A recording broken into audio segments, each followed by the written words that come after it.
اهلا بيكم في مطبخ فراولة.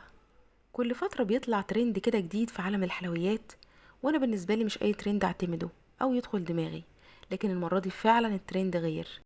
هنعمل النهاردة الكيكة البرازيلية اللي بجد تستاهل الترند، بطعمها الغني وغرقانة بالحليب وبتدوب في البق. بجد مكوناتها بسيطة جدا مش معقدة، هنعملها مع بعض خطوة بخطوة. بس إذا كنت أول مرة تشوفيني انزلي اشتركي في القناة وفعلي الجرس علشان توصلك كل إشعاراتنا بفيديوهاتنا الجديدة. في بولة فاضية هنزل بخمس بيضات، والخمس بيضات لازم يكونوا بحرارة الغرفة. وهحط كيس من الفانيليا، فانيليا سايلة او فانيليا باودر مفيش مشكلة. هنزل كمان بكوباية من السكر، وكوباية الا ربع من الزيت، وكوباية حليب. هنزل بقى بالمضرب وهخلط كل الخليط ده علشان يتجانس.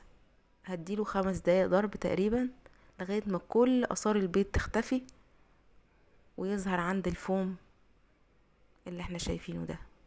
يبقى كده تمام، كله اختلط مع بعض وتجانس كويس. هنزل بقى بالمكونات الجافة بتاعتي، وهي عبارة عن نص كوباية من جوز الهند المبشور.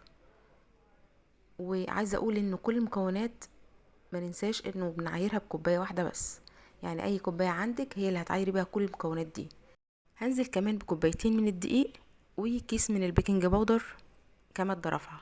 وهي هجيب بقى المضرب بتاع المضرب اليدوي، وهقلب كل الكلام ده مع بعضه زي ما احنا شايفين كده ببساطة وبسهولة. الكيكة يعتبر خلصت خلاص. هكمل ضرب كده.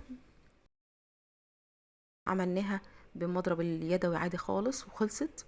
هنا المفروض ان انا بعملها في قالب مستطيل، لكن انا القوالب المستطيلة عندي ما كانتش متاحة او مش فاضية، كنت حاطة فيها حاجة تاني، فانا استخدمت الصينية اللي مقاس 28 مدورة.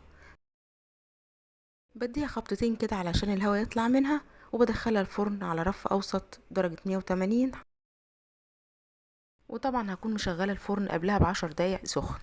عبال بقى ما تستوي هتاخد نص ساعة تقريبا او نص ساعة و5 دقايق. عبال ما تستوي بقى تعالى نشوف الخليط اللي احنا هنحطه او هنشرب بيه الكيكة بتاعتنا. عبارة عن كوبايتين ونص من الحليب اللبن الحليب، والحليب المكثف المحلى اللي احنا عملناه قبل كده في اخر فيديو. مش عارفة اللي شافه تمام، اللي ما شافوش هنزله اللينك في اول كومنت تحت الفيديو، تحت الفيديو ده. هسيب اللينك بتاعه.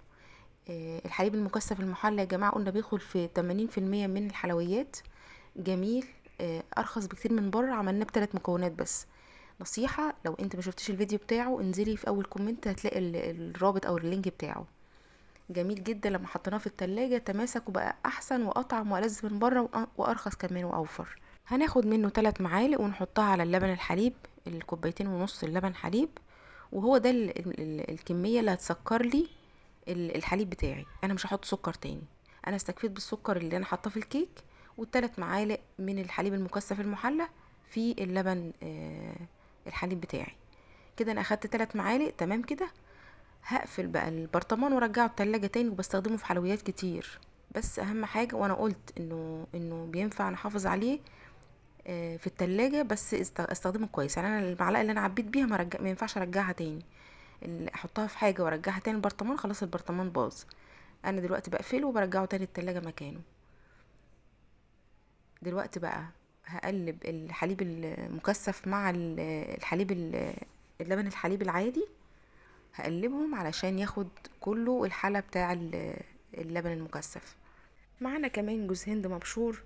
بمجرد ما بتطلع الكيكة وتبقى دافية، يعني تبرد وتبقى دافية كده، هنزل بالقطع بتاعة الكيك، او بعد ما اقطعها هنزل بقطعة قطعة في الخليط بتاعي، واطلع بعد كده تحط في الجوز الهند.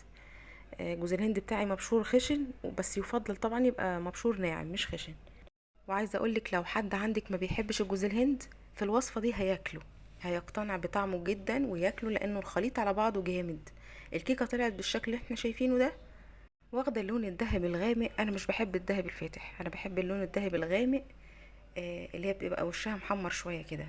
قطعتها بقى قطع صغيره كده، مكعبات صغيره زي ما احنا شايفين. بعد ما هديت طبعا، مش وهي سخنه، بعد ما هديت شويه وبقت دافيه كده، هبدأ بقى اخد قطعة قطعة. هطلع بقطعة قطعة وهسقطها في الخليط بتاعي. بصوا انا يعني انا قصدا ان هي ما تبقاش عالية، انا مش عايزاها عاليه، بس عايزه اقول لكم بقى كيكه اسفنجيه اكنها اسفنجيه، هش جدا وطريه جدا من جوه، لذيذه بجد. بنزل بيها في الخليط بتاعي واطلع اسقطها في الجوز الهند يا جماعه. رهيبه، رهيبه الخلطه على بعضها جامده.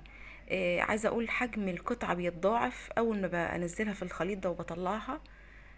وتاخد الجوز الهند الحجم بيتضاعف، بتحس ان هي تقيلة. وبمجرد ما الشخص بياكل واحدة بدل ما هياكل 3 2 هياكل واحدة يكتفي. مشبعة جدا وبتنفع جدا في الفطار وبين الوجبات جميلة برضو. بنزل بقى بقطعة قطعة. سر نجاح الكيك يا جماعة، ده في كل انواع الكيك ان انا ما افتحش على الفرن خالص وهو شغال غير بعد تلت ساعة من وقت الكيك. هنا بقى انا خلصت كل الكمية.